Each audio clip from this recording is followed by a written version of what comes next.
Well, here is the review for Chapter 6. And Chapter 6, as you remember, is mostly about adding and subtracting, multiplying and dividing radicals, also converting radicals into exponential form and simplifying those either in radical or exponential form, and then using everything we've known for those previous sections to actually solve equations involving radicals or exponential expressions. So here's our review, 5 through 51. This asks for us to find each real root. Well, square root of 25 is 5.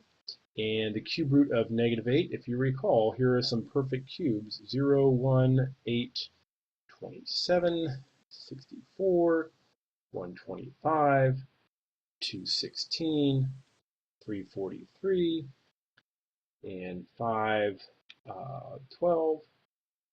We're also going to have 729 and 1000.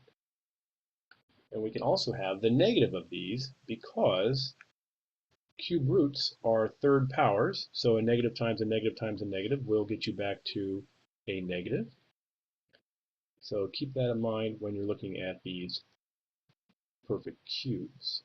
And that just goes on and on forever. So the cube root of -8 equals to -2. Next one, asking us to simplify. We can kick out the 81 as a 9. And we're left with just x squared. Well, the square root of x squared is going to be just x, 9x. Next one, the fourth root of 16. 2 times 2 times 2 times 2 is 2. So we're going to kick 16 out as a 2.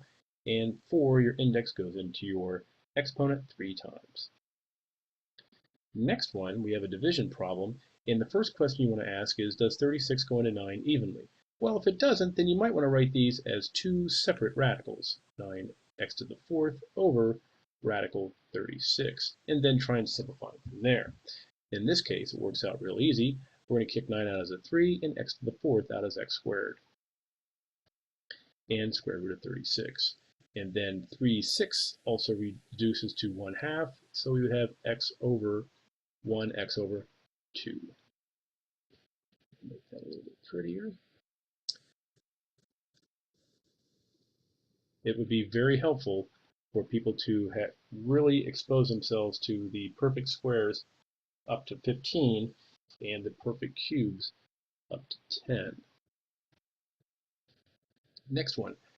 This is a multiplication problem, and the only condition you need for multiplication is that the indices are the same. Since these are the same, 3 and 3, we can go ahead and multiply these.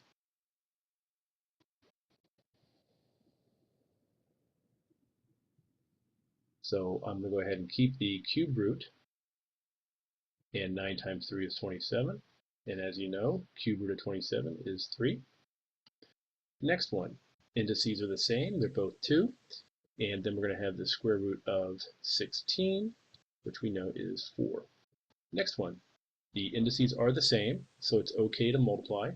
Now, one thing to keep in mind is that there is a 5 outside of here, and that we probably want to think about that 1 being right here. So let's multiply the outside 5 times 1, and then keep the cube root of 9 times 24, which is going to be 216, and we're going to multiply y squared times y. Remember, this y has a 1, so we're going to add the exponents when we're multiplying. And that's all over under one radical. And if you recall, 216 was one of our perfect cubes, so we're going to kick that out as a 6. This 6 times 5 will become 30. So that's done. And then the cube root of y cubed, simply y. Next one, we've got cube root of 81 over 3x. The indices are the same, so we can divide. And as a matter of fact, here's one where you want to ask yourself, does 3 divide evenly into 81? And yes, it does. If that's true, then you'd probably want to write this as one big radical.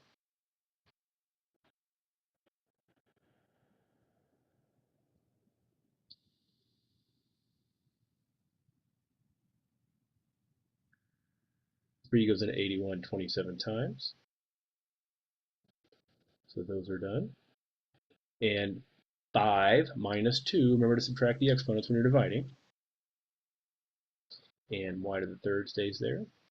And it looks like we have three perfect cubes. 27 gets kicked out of 3. X cubed is x, y cubed as y.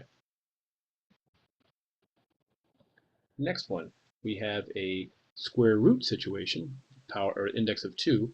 6 does not go evenly into 8, so one way to rationalize this, in other words, get rid of the radical in the denominator, when this is a square, you just multiply it by itself. When it's a cube, like this one, you've got to do a little bit of extra. Don't forget. So let's multiply this out. We're going to have the square root of 36 down here, and 6 times 8 is 48. And the bottom is going to be simply 6. And 48, we could probably start kicking out some perfect squares. Perhaps we can kick out a 4 or maybe even a 16. 16 times 3 is 48. And kick the 16 out of the 4. And 4/6 simplifies to 2/3. And we're done. Remember that radical protects that 3 from being divided.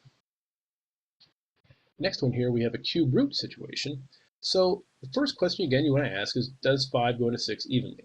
Well, the answer is no. So the next step is probably to go ahead and start simplifying first to see what we need to multiply the bottom by to rationalize it.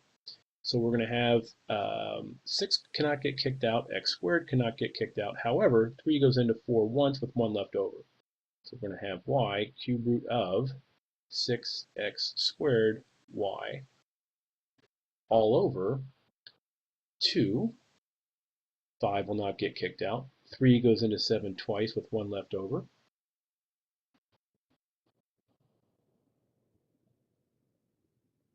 And y is going to stay in there.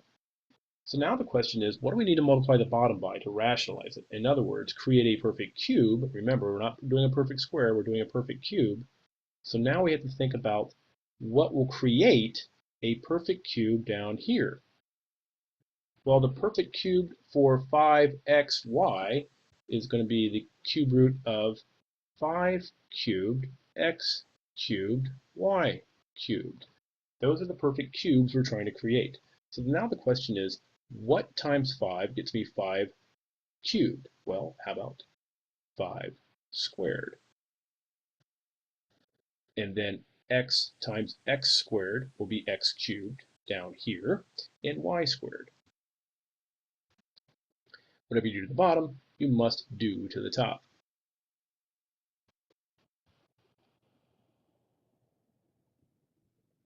So now we've got the denominator all set with our multiplication. And up top, we're going to go ahead and have y cube root of 30. Oops, sorry, that's 5 squared. So that's really 25. So 6 25s is going to be, in essence, 150. X squared plus or times x squared, add the exponents. And y plus y to the first plus y to the second, y to the third. So we're already seeing we can kick out some perfect cubes in the denominator. Let's see here. All 5, x, and y are going to get kicked out.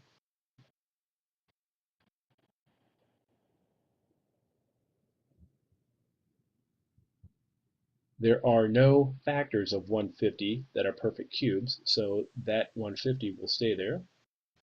We've got our y out here. 3 goes into 4 once, with 1 left over, and 3 goes into 3 once. So now let's keep simplifying some things. This is going to be yxy, in other words, xy squared. I'm going to run out of a little bit of real estate here, so I'm going to move this down.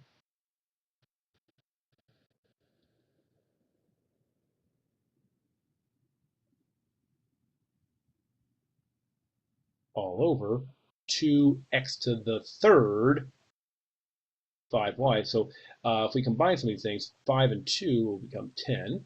X squared, x will be x cubed, and simply y. Now we can cancel out some of these variables. I've got 1 down here, and I can make that 3 a 2.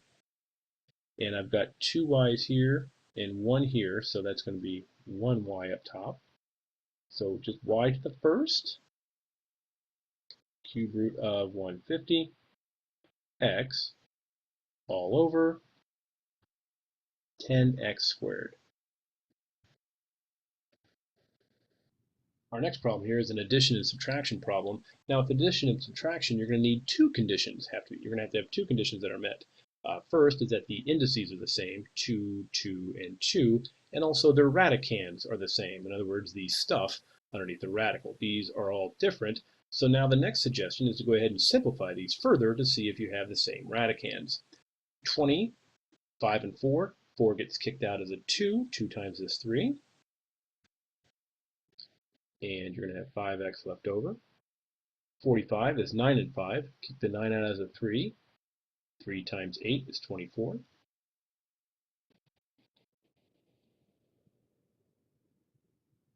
And nothing we can kick out for 5x.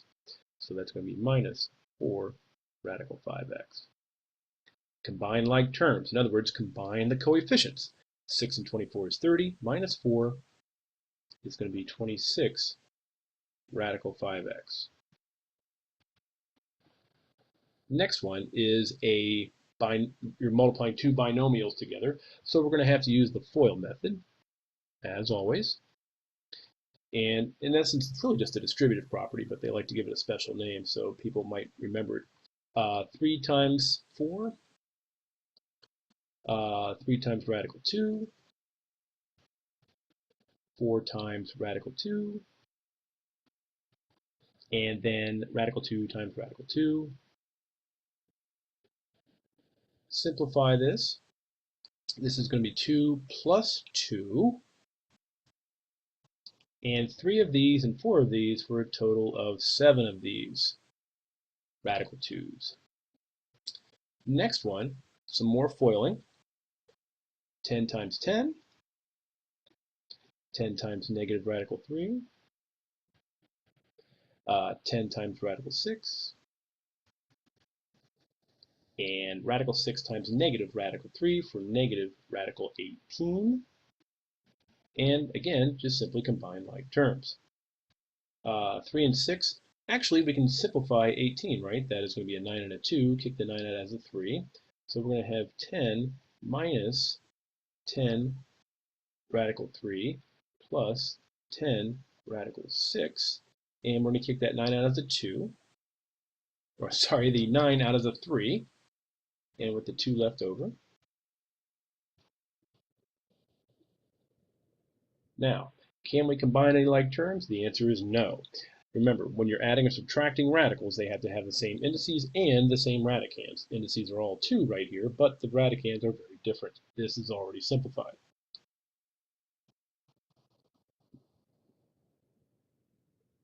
Next one, we've got another division problem, but I'm going to make a little bit of room right here. This is going to involve a conjugate. Anytime you've got a plus or minus down here in the denominator, you're probably going to use the conjugate idea to go ahead and rationalize this denominator. So the conjugate of 1 plus radical 8 is going to be 1 minus radical 8. Whatever you do to the bottom, you've got to do to the top. Make that a multiplication, sorry about that. And then we're just going to have to do the FOIL method for all these. The nice thing about multiplying conjugates is that really it is the factored form of the difference of squares. So here's the idea. Plug in 1 and radical 8, 1 and radical 8, and you've really got most of your denominator already set up.